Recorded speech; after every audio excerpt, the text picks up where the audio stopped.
बिस्मिल्लाहिर्रहमानिर्रहीम। अस्सलाम वालेकुम प्यारे बच्चों, प्राइमरी एजुकेशन चैनल पर खुश आमदीद। उम्मीद है आप सब खैरियत से होंगे और आपकी ईद हमेशा की तरह बहुत अच्छी गुजरी होगी। डियर स्टूडेंट्स, जैसे कि कल की वीडियो में आपने देखा कि हमने क्लासिफिकेशन की डेफिनेशन पढ़ी है और उसकी इम्पोर्टेंस पढ़ी है। आज हम देखेंगे कि जो ऑर्गेनिज्म्स हैं लिविंग, उनकी क्लासिफिकेशन कितने ग्रुप्स में की गई है, कितने उनके ग्रुप बनाए गए हैं। तो जनरल साइंस ग्रेड 5 चैप्टर 1 हम पढ़ेंगे classification of living organisms. Students learning outcomes after studying this chapter, the students will be able to number 1 describe classification of organisms and its importance। तो स्टूडेंट, आज का हमारा जो मकसद है, जो SLO है, वो यही फर्स्ट वाला ही है। बाकी हम जैसे जैसे आगे बढ़ते जाएंगे उनके ऑब्जेक्टिव भी पढ़ते जाएंगे। कल की वीडियो पे हमने सारे ऑब्जेक्टिव देखे थे पूरे चैप्टर के, लेकिन अभी आज की वीडियो में जो हमारा मेन टॉपिक है उसी का ही SLO हम अभी फॉलो करेंगे कि क्लासिफिकेशन जो ऑर्गेनिज्म्स की गई है उसकी इम्पोर्टेंस के बारे में पढ़ेंगे और किंगडम्स के बारे में पढ़ेंगे कि कितने उनके ग्रुप बनाए गए हैं।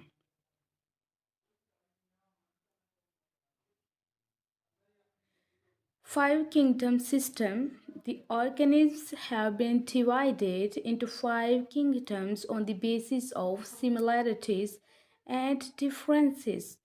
स्टूडेंट्स, इसका मतलब है कि जो जानदार हैं उनको 5 ग्रोहों में तकसीम किया गया है। किंगडम का मतलब अगर हम उर्दू में देखें तो ये एक बादशाहत होती है, मिल्कियत होती है। तो 5 ग्रोह हैं, इसका मतलब है 5 चीज़ों को बादशाहत दी गई है या वो ग्रुप उन्हीं की ही मिल्कियत है। अगर वो पौधों वाला है तो वो पौधों की ही मिल्कियत है, उस ग्रुप में जानवर नहीं आ सकते। और अगर जानवरों का है तो जानवर ही आ सकते हैं, जैसे मैमल्स आ सकते हैं, और लेकिन उसमें परिंदे नहीं आ सकते, परिंदों का अलग से ग्रोह होगा, यानी सबकी अपनी अपनी मिल्कियत होगी। और ये सब किसकी बिना पर है, ये सब इनकी आपस में जो खसूसियात हैं वो अगर एक जैसी हैं तो एक ग्रुप होगा, और अगर मुख्तलिफ हैं तो वो दूसरे ग्रुप में चली जाएंगी। तो 5 किंगडम्स बनाए गए हैं, 5 ग्रुप बनाए गए हैं। The names of kingdoms are, जो किंगडम्स हैं उनके नाम ये हैं: Monera, Protista, Fungi, Plantae and Animalia. दोबारा रिपीट करती हूँ, दोबारा पढ़ती हूँ। Number 1 Monera, number 2 Protista, number 3 Fungi, number 4 Plantae and number 5 Animalia. अब हम आगे देखेंगे कि मोनरा के अंदर कौन से ऑर्गेनिज्म आते हैं, प्रोटिस्टा में कौन से हैं, फंजाई में कौन से हैं, प्लांटी में कौन से हैं, और सिमिलरली एनिमेलिया में कौन से हैं। मोनरा, अब मोनरा में देखते हैं। अब ये आपको नज़र आ रहा होगा ये तस्वीर में कि ये बैक्टीरियम बना हुआ है, एक बैक्टीरिया की फ़ोटो बनी हुई है। तो मोनरा के अंदर क्या आ रहे हैं, बैक्टीरिया आ रहे हैं। These organisms are made of one cell। जैसे मोनरा लफ्ज़ सुनते ही आपके जहन में आया होगा कि जैसे मोनो का मतलब एक होता है, डाई का मतलब 2 होता है। तो मोनरा में हमेशा वो वाले जानदार आएंगे जो एक सेल से बने हैं, सिर्फ और सिर्फ एक सेल से। There structure is very simple. इनकी जो साख्त है वो बहुत ही सादा है। स्टूडेंट्स जिनके अंदर एक ही सेल होगा तो यकीनन उनकी साख्त बहुत ही सादा होगी। These include bacteria, singular bacterium. इसके अंदर इस किंगडम में क्या चीज़ें आ रही हैं, बैक्टीरिया आ रहे हैं। बैक्टीरिया का अगर हम सिंगुलर देखें तो बैक्टीरियम होगा। Bacteria are found everywhere on earth. Bacteria इस ज़मीन पर हर जगह पाए जाते हैं। Some bacteria can prepare their food. कुछ बैक्टीरिया ऐसे होते हैं जो अपनी खुराक खुद बना सकते हैं। Many bacteria obtain food from other organism. कुछ बैक्टीरिया ऐसे होते हैं जो दूसरे जानदारों से अपनी खुराक हासिल करते हैं। एंड डेड बॉडीज़, या तो वो ज़िंदा जानदारों से ही हासिल करते हैं या फिर जो मुर्दा जिस्म होते हैं, जो चीज़ें मर चुकी होती हैं, उनसे हासिल करते हैं। Some bacteria cause diseases in plants and animals. कुछ बैक्टीरिया ऐसे होते हैं जो पौधों और जानवरों में बीमारी का बायस बनते हैं। मैं एक दफ़ा फिर ये पैराग्राफ पढ़ देती हूँ ताकि आप लोगों को अच्छी तरह से समझ आ सके कि ये जो बैक्टीरिया होते हैं ये सिर्फ़ और सिर्फ एक सेल से बने होते हैं, इसलिए उनकी साख्त भी बहुत सादा होती है और इसके अंदर सारी किस्म के बैक्टीरिया आ जाते हैं और बैक्टीरिया का जो सिंगुलर है, जो उसका वाहद है, उसको इंग्लिश में बैक्टीरियम कहते हैं। बैक्टीरिया कहाँ कहाँ पाए जाते हैं ये हमें पता चल गया कि वो ज़मीन पे हर जगह पाए जाते हैं। कुछ बैक्टीरिया जो होते हैं वो अपनी खुराक खुद तैयार करते हैं और कुछ बैक्टीरिया जो होते हैं वो दूसरे जानदारों से या मुर्दा जिस्मों से अपनी खुराक हासिल करते हैं। कुछ बैक्टीरिया पौधों और जानवरों में बीमारियों का बायस बनते हैं। नंबर 2 पे हमारे पास कौन सा किंगडम है? प्रोटिस्टा। और प्रोटिस्टा में क्या चीज़ें आ सकती हैं, जैसे कि स्टूडेंट्स अब देख रहे हैं, सबसे पहली जो तस्वीर है, जो डायग्राम है, वो अमीबा की है।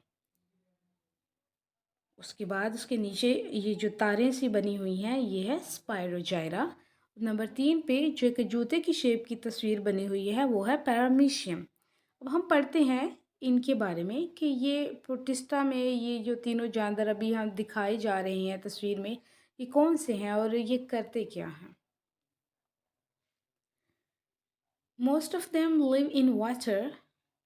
इनमें से बहुत से पानी के अंदर रहते हैं। These kingdom includes amoeba, paramecium and algae. Example Gracia. Student से जो EG लिखा हुआ है, ये देखिए, ये जो EG लिखा हुआ है इसका मतलब है एग्जाम्पली ग्रेशिया। इसका क्या मतलब है? इसका मतलब है एग्जाम्पली ग्रेशिया स्पायरोजाइरा। वो कह रहे हैं कि इनमें से बहुत से जो है वो पानी में रहते हैं और इस किंगडम के अंदर अमीबा, पैरामीशियम और एल्जी यानी कि स्पायरोजाइरा पाए जाते हैं। अब एल्जी यहाँ पे क्या है? Spirogyra. Amoeba and paramecium are made of one cell. Amoeba और पैरामीशियम जो है वो सिर्फ और सिर्फ एक सेल से बने होते हैं। एल्गी में कंसिस्ट ऑफ वन और मैनी सेल्स। एल्गी के अंदर या एक सेल हो सकता है या इससे ज़्यादा सेल्स हो सकते हैं। Algae are found in rivers, ponds and ocean. Algae कहाँ कहाँ पाए जाते हैं? ये दरियाओं में होते हैं, तालाबों में होते हैं और समुद्रों में होते हैं। They have chlorophyll. इनके अंदर क्लोरोफिल होता है। नंबर 3 पे हमारे पास आ रहा है फंजाई। फंजाई में आप देख रहे हैं कि फिर 3 तस्वीरें हैं। सबसे ऊपर अगर दाएं तरफ देखें तो ये है राइजोपस। इस तरफ आपको कुछ खुमियाँ नज़र आ रही होंगी यानी मशरूम, और नीचे आपको लग रहा होगा कि ये अंगूर हैं, लेकिन स्टूडेंट्स ये अंगूर नहीं है, ये यीस्ट है। अब तीसरा जो हमारे पास किंगडम है फंजाई का, उसमें हम देख लेते हैं कि क्या क्या चीज़ें और आ रही हैं और इनका क्या काम है। Some fungi are made of one cell. कुछ फंजाई सिर्फ एक सेल से बने होते हैं। Many fungi are made up of more than one cell. कुछ फंजाई जो होते हैं वो एक से ज़्यादा सेल से बने होते हैं। Such fungi have filament like bodies. अब इस तरह के जो फंजाई होते हैं वो फिलामेंट बॉडी की तरह होते हैं। Fungi needs moisture for growth. Fungi को अपनी नशोनुमा के लिए थोड़ी सी ठंडी और गीली जगह की ज़रूरत होती है। स्टूडेंट्स, इससे पीछे हमने कहा कि सच फंजाई है filament like bodies. Filament like bodies कुछ यानी इनमें से कुछ ऐसे होते हैं फंजाई जो चमकते हैं, जो रोशन होते हैं रात को, जैसे जुगनू चमकते हैं ऐसे। They do not have chlorophyll. इनके अंदर इनके पास क्लोरोफिल नहीं होता। So they cannot make their own food. इसलिए वो अपने खुराक खुद नहीं बना सकते। They absorb food from the place where they live. ये जिस जगह पे रहते हैं उस जगह से खुराक को जज़ब करते हैं। Yeast is a microscopic fungi. अब यीस्ट हमारे पास क्या है? ये माइक्रोस्कोपिक फंजाई है। Rhizopus is also called black bread mould. Rhizopus को क्या कहा जाता है? ब्लैक ब्रेड मोल्ड भी कहा जाता है। It grows on most bread and fruits. अब ये क्या होता है कि जब जो ब्रेड हम बाज़ार से लेकर आते हैं, कभी अगर वो ज़्यादा गीली जगह पे पड़ी रहे या वैसे ही उसकी एक्सपायरी डेट हो चुकी हो, तो क्या होता है उसके ऊपर हम देखते हैं कि वो काले काले से डार्क ग्रीन कलर के ऊपर कुछ बन जाता है, ठीक है। वो होते हैं राइजोपस होते हैं। ये फ्रूट्स के ऊपर भी लग जाते हैं और ब्रेड के ऊपर भी, जिसकी वजह से वो ख़राब हो जाते हैं। The mushrooms are umbrella like. Mushrooms यानी जो खुम्बियाँ होती हैं वो छतरी की तरह होती है। They grow on piles of rotten matter. जो रोटन मैटर होता है उनकी पाइल्स के ऊपर ये ग्रो करती हैं, नशोनुमा पाती हैं। डू यू नो, क्या आप जानते हैं? Some mushrooms can be eaten but some mushrooms are poisonous. कुछ खुम्बियाँ जो होती हैं वो खाई जा सकती हैं, लेकिन कुछ खुम्बियाँ जहर आलूद होती हैं, जहरीली होती हैं। इंटरेस्टिंग इन्फॉर्मेशन, दिलचस्प मालूमात। स्टूडेंट्स, उम्मीद है कि आपको भी लाजमी दिलचस्पी होगी। More than 100 types of mushrooms have the ability to glow like fireflies at night. Dear students, हमने अभी पढ़ा कि इनकी जो बॉडी होती है कुछ की फिलामेंट लाइक होती है, चमकने वाली होती है। तो 100 से ज़्यादा किस्में ऐसी हैं खुम्बियों की जो रात के वक्त जुगनू की तरह चमकने की अहलियत रखती हैं। तो है ना इंटरेस्टिंग इन्फॉर्मेशन। नंबर 4 पे जो हमारे पास किंगडम है वो प्लांटी। प्लांटी में हम देखते हैं कि सबसे पहले हमारे पास फ्लावरिंग प्लांट है। इसके अंदर सूरजमुखी के फूल हैं जो उगे हुए हैं और खिले हुए हैं, बहुत खूबसूरत लग रहे हैं। ये फ्लावरिंग प्लांट है। नंबर 2 पे हमारे पास पाइन का दरख्त आ रहा है। नंबर 3 पे हमारे पास फर्न है। अब हम देखते हैं कि इनका क्या क्या काम है, ये क्यों है इस ग्रुप में। These organisms are made of more than one cell. ये जो जानदार हैं ये एक सेल से ज़्यादा से बने होते हैं। दे आर कॉल्ड प्लांट्स, ये पौधे कहलाते हैं। They have chlorophyll in their leaves.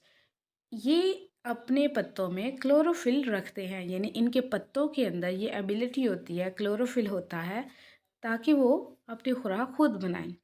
So they are able to make their food by using the energy of the सन।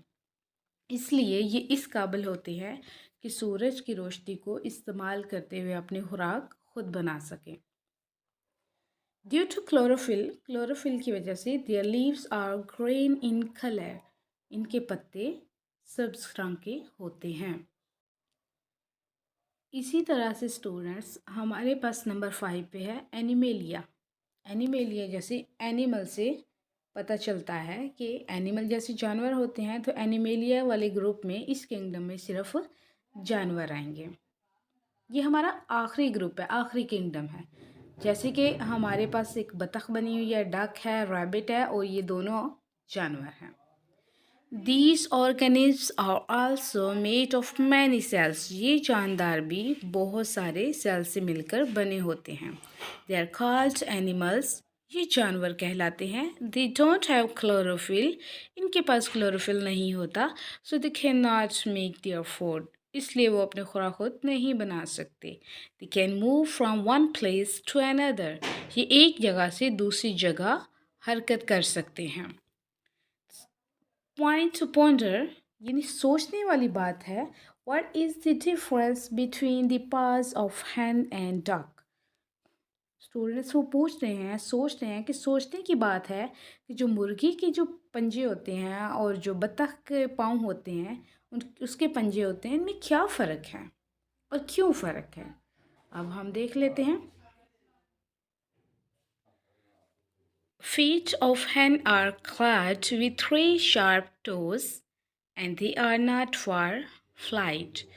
अब जो मुर्गी के पाँव हैं उसके जो पंजे हैं उसमें 3 उंगलियां बनी होती हैं, जिनके ऊपर बहुत तेज़ नाखून बने होते हैं। वो पतली पतली सी लंबी लंबी शार्प तेज़ तरीन जो होती हैं, तेज़ वो पंजे बने होते हैं उसके। And they are not for flight, और ये उड़ने के लिए नहीं होते। हाउएवर ताहम they can they can fly very short distances, but लेकिन वो कभी कभी थोड़े से फासले के लिए उड़ सकते हैं। Feet of ducks are flat and webbed. अब बत्तख के जो पाँव होते हैं वो फ्लैट होते हैं यानी चिपटे होते हैं और एक जाल की तरह होते हैं ऐसे, which used as tools for swimming around, जो कि तैरने के लिए इस्तेमाल होते हैं। उम्मीद है स्टूडेंट्स यहाँ तक आपको समझ आ चुकी होगी। एक दफ़ा हम रिवाइज कर लेते हैं कि हमने 5 किंगडम्स पढ़े हैं, मोनरा, पटिस्टा,